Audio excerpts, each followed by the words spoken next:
नंतर शिवसेना भोसरी विधानसभेच्या ज्यांना आम्ही बुलंद तोप म्हणतो अशा अभ्यासपूर्ण आपलं मत व्यक्त करणारे आमचे शिवसेनेचे समन्वयक सन्माननीय रावसाहेब थोरात यांना मी विनंती करतो आपले मनोगत या ठिकाणी व्यक्त करावे.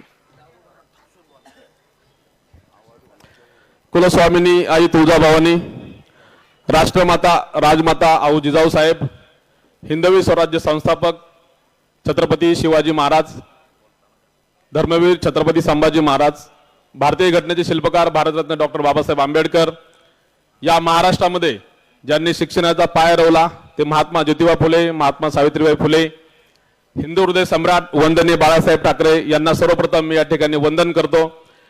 व्यासपीठावरील रवी भाऊवरती प्रेम करणारे सर्व शिवसेना पक्ष असेल, त्यांचे मित्रपरिवार असतील, त्यांचे स्नेह असतील, सर्व सन्माननीय व्यासपीठावरील मान्यवर, समोर जमलेले सर्व माता भगिनी, बंधू, ज्येष्ठ नागरिक आणि मित्रपरिवारो, आज सर्वजण निराश अंतःकरणाने या ठिकाणी जमलेला आहात याची जाणीव मला पण आहे. वास्तविक पाहता दिवाळी सण आजपासून सुरू झालेला आहे आणि तो आपल्याला खूप मोठ्या धूमधडाक्यामध्ये साजरा करायचा होता, परंतु आपलेच आपले राहिले नाही या तत्वाने आपल्याला बाहेरच्यांनी नाही आपल्याच लोकांनी दगा दिलेला आहे. ज्यावेळेस महाभारत झालं त्या महाभारतामध्ये कौरवांचं आणि पांडवांचं युद्ध होणार होतं. आपल्याच घरातील द्रौपदीचं वस्त्र हरण दुर्योधनाने आणि त्याच्या सहकाऱ्यांनी केलं. त्यावेळेस भगवान श्रीकृष्णाने त्या ठिकाणी द्रौपदीचं वस्त्र हरण थांबवलं आणि तसाच प्रकार भाजपचे कार्यकर्ते असतील, पदाधिकारी असतील, महिलांच्या बाबतीत करत आहेत. त्याचं जिवंत उदाहरण म्हणजे नगर जिल्ह्यातील विखेंनी थोरातांच्या जयश्रीच्या बाबतीत जे वाक्य केलं त्यांच्या व्यासपीठावरती, तो कोण वसंत देशमुख होता, हे जिवंत उदाहरण आहे. आणि अशा सर्व गोष्टींना मग बदलापूरची घटना असेल, एका 4 वर्षाच्या चिमुरडीवरती अत्याचार झाला, तो पण शाळेचा संस्थापक भारतीय जनता पक्षाचा प्रमुख होता आणि ते सगळं पितळ उघडं पडल म्हणून ज्यांनी तो अत्याचार केला त्याला पोलिसांना सांगून गोळ्या मारून टाकल्या. तो गेला हे चांगलं झालं, परंतु जर मागे मागे गेलं, आपण जर पाहत बसलो तर प्रत्येक ठिकाणी भारतीय जनता पक्षाचा त्या ठिकाणी कुठं ना कुठं हात आपल्याला दिसून येतोय. आणि अशा सर्व घटनांना शह देण्यासाठी पिंपरी चिंचवड शहरामध्ये 3 विधानसभा आहेत, भोसरी 207, पिंपरी चिंचवड. चिंचवड हा सगळ्यात मोठा मतदारसंघ आहे पुणे जिल्ह्यातील आणि भोसरी पण त्याच्या मागोमाग 3 नंबरचा सर्वात मोठा मतदारसंघ, जवळजवळ 6 लाख मतदारसंख्या आपल्या भोसरी विधानसभेची.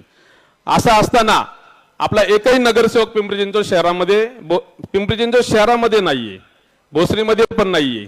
असं असताना जर ज्या पक्षाला एकही नगरसेवक नाहीये, ज्या पक्षाकडे कुठली ताकद नाहीये, परंतु त्या ठिकाणी उगवता सूर्य, मी रवी भाऊंना कायम उगवता सूर्य पण नाही म्हणत, ते कायम सूर्यच आहेत. उगवता सूर्य कोणाला म्हणतात? जो रोज उगवतो, जो रोज मावळतो. सूर्य कधीही उगवत नाही, कधीही मावळत नाही, तो कायमचा उगवलेला असतो. ते आमचे रवी भाऊ लांडगे आहेत. त्या सूर्यासमोर जो येतो, आता आपली पृथ्वी सूर्यासमोर आहे. मी अनेक व्यासपीठांवरती हे उदाहरण दिले, मला आता पण मोह थांबला नाही, मी आता पुन्हा बोलतोय. सूर्यासमोर जो येतो त्याच्यावरती प्रकाश पडला जातो आणि जो सूर्याच्या मागे जातो त्याला अंधार पडला जातो. आता आपली पृथ्वी सूर्याच्या मागे आहे म्हणून आता अंधार पडलेला आहे. जो भाग सूर्याच्या पुढे पृथ्वी आहे त्या ठिकाणी आज दिवस आहे. मग आपला पक्ष हा जो शिवसेना पक्ष आहे, उद्धवजी बाळासाहेब ठाकरे हे त्या पक्षाचे पक्षप्रमुख आहेत. दसऱ्यानंतर दुसऱ्या दिवशी त्यांच्या शस्त्रक्रिया झाली, त्याच्यामुळे त्यांनी अनेक घटनांमध्ये ते नव्हते, परंतु त्यांच्या सहकारी जे असतील, त्यांच्या हाताखाली काम करणारे असतील किंवा आपला संदेश देणारे जे असतील, मी आता इथं कुणाचे नावं घेणार नाही, नावं घेऊ शकतो परंतु नावं घेणार नाही, त्या लोकांनी चुकीचं काम केलेलं आहे. या ठिकाणी आपला जो सूर्य आहे त्यांनी त्या ठिकाणी थांबवलंय. पण मी पहिलं सांगितलं, सूर्य कधी उगवत नाही, कधी मावळत नाही, सूर्य हा कायम उगवलाच असतो. अशा या रवी भाऊंवर प्रेम करण्यासाठी आपण सर्वजण या ठिकाणी जमलेले आहात. कधी तिकीट कट झाल्यानंतर पण हे सगळं व्यासपीठ भरलेलं आहे आणि समोरचं प्रेक्षक पण सगळे या ठिकाणी भरले आहेत. अनेक महिलांचा या ठिकाणी सहभाग आज दिसून येत आहे. अनेक मान्यवर या ठिकाणी, हे काही गर्दी पैसे देऊन विकत आणलेलं नाहीये. याच्या आधी पण रवी भाऊ मुंबईत असताना आम्ही या ठिकाणी मेळावा घेतला होता. त्या मेळाव्याच्या प्रसंगी पण जेवढी गर्दी होती त्या गर्दीपेक्षा पण आज तिकीट कट झाल्यावरती पण या ठिकाणी गर्दी आली आहे. याचा अर्थ तुम्ही सर्वांनी खरंच मनापासून रवी भाऊंना आमदार मानलं होतं याची ही देही ही या ठिकाणी पावती आहे. ज्यावेळेस द्रौपदीचं वस्त्रहरण झालं आणि युद्ध होणार होतं त्यावेळेस सगळे दुर्योधनाला भेटले, पितामह भीष्मांना भेटले आणि त्यांनी सांगितलं की पांडवांना अर्धी पृथ्वीवरचं राज्य द्या, तर ते नाही बोलले. नंतर भगवान श्रीकृष्ण आले, जो परमात्मा आहे, तो पितामह भीष्मांना भेटला, दुर्योधनाला भेटला, त्याच्या शिष्टमंडळाला भेटला, म्हटला फक्त 4 गावं द्या. 4 गावं पण दिले नाही म्हणले. दुर्योधन म्हणला मी सुईच्या टोकावरचा जो भाग असतो, सुईच्या टोकावरचा तो भाग सुद्धा मी या पांडवांना देणार नाही. विचार करा, या पृथ्वीचा जनक प्रत्यक्ष परमात्मा सांगतोय की फक्त 4 गावं द्या, कुठले पण, हे युद्ध मी होऊन देणार नाही. परंतु तरी पण ते दुर्योधनाचं म्हणणं होतं की मी सुईच्या टोकावरचा एक भाग पण देणार नाही, म्हणजे युद्ध अटळ होतं. मग त्यानंतर युद्ध आलं, परंतु युद्ध 12 वर्षांनी झालं. रविभाऊ, मी विशेषतः तुम्हाला सांगतोय, युद्ध 12 वर्षांनी झालं. अनेक शस्त्रास्त्र त्या ठिकाणी भगवान श्रीकृष्णांनी अर्जुनाला तयार करायला सांगितले. युद्ध लगेच झालं नाही. लक्षात घ्या, त्या ठिकाणी महावीर कर्ण पांडवांचा सगळ्यात ज्येष्ठ भ्राता होता, युधिष्ठिरापेक्षा पण मोठा भाऊ होता. आणि त्या कर्णाला कवच कुंडल भेटलं होते, जन्मजात कवच कुंडल.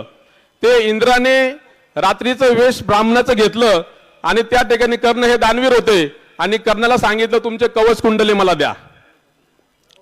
कवच कुंडले म्हणजे आपलं तिकीट, कवच कुंडल म्हणजे आपलं शिवसेनेचा एबी फॉर्म. त्या ठिकाणी ब्राह्मणाचं रूप घेतलं. दानवीर कर्णाला माहिती होतं की हा ब्राह्मण नाही, हा प्रत्यक्ष इंद्र आहे, ज्याला अर्जुनाला जिंकून द्यायचंय. त्यांनी स्वतःच्या अंगावरचे कवच कुंडल काढले आणि त्याला देऊन टाकले. त्या प्रकारे आज आपल्या अंगावरचे कवच कुंडले म्हणजे आपल्याला जे रविभाऊंना तिकीट भेटणार होतं किंवा एबी फॉर्म भेटणार होतं, ते आपले कवच कुंडले अंगावरचे काढून घेतलेले आहेत.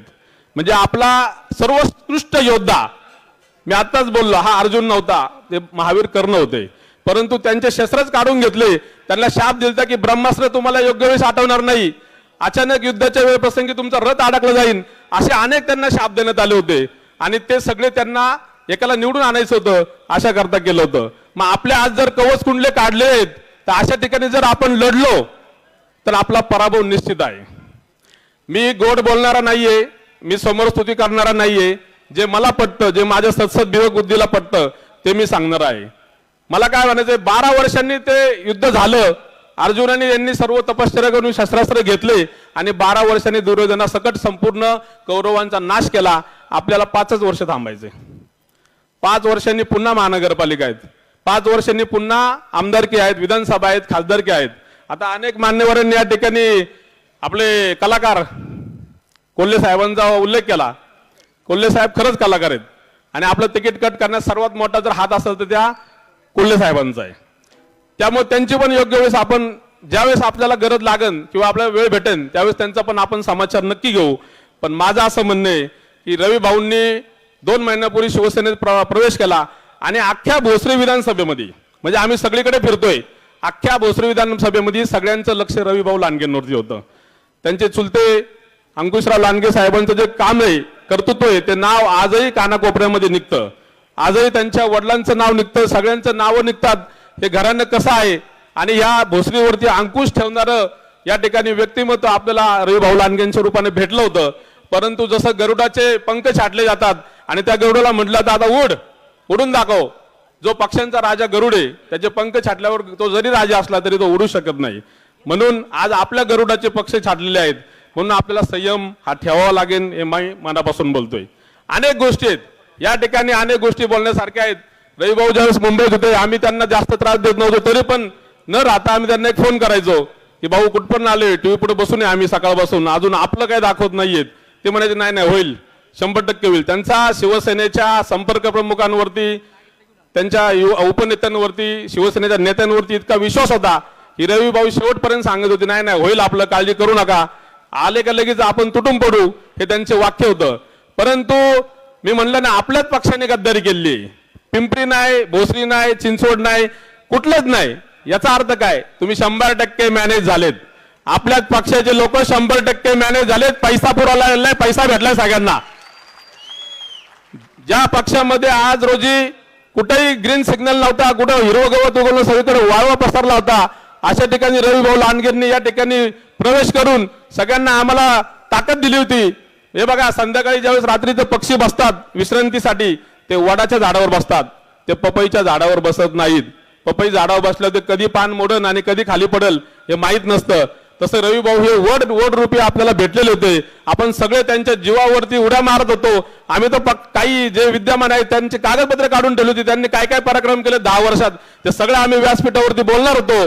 परंतु या ठिकाणी आपलं तिकीट या ठिकाणी कापल्यामुळं अशी आज आपल्या सर्वांची अवस्था आली आहे. परंतु मी तुम्हा सर्व माता भगिनींना धन्यवाद देईन. तुमचं असंच प्रेम रविभाऊ लांडगेंच्या भोवती राहू द्या. आणि माझं प्रामाणिक मत असं असेल, तुम्ही नक्कीच उद्या फॉर्म पण भरा, त्याबद्दल पण माझं दुमत नाही. परंतु भाऊ येणारी महानगरपालिका आहे, महानगरपालिका असेल, येणारी आता युवराजजी कोकाटे बोलले विधानसभा असेल, काही ना काही समोरच्या यांच्याकडून आपण स्वतः बसल्यावरती नक्कीच त्या ठिकाणी काही ना काही मार्ग निघन. आणि आपलं ध्येय सर्वांचं एक आहे की जे विद्यमान आमदारांनी त्रास दिला अख्ख्या भोसरी विधानसभेला त्याला पाडायचा आहे. पण जर आपण असं कुठलं काही जर निर्णय घेतला आणि तो जर पडणार नसेल तर तो निर्णय आपण घेऊ नये. आपण सर्वस्वी दूरदृष्टीचा विचार घ्यावा. एवढंच बोलतो आणि थांबतो. जय हिंद, जय महाराष्ट्र, जय शिवराय. यानंतर मी सन्माननीय उदयकुमार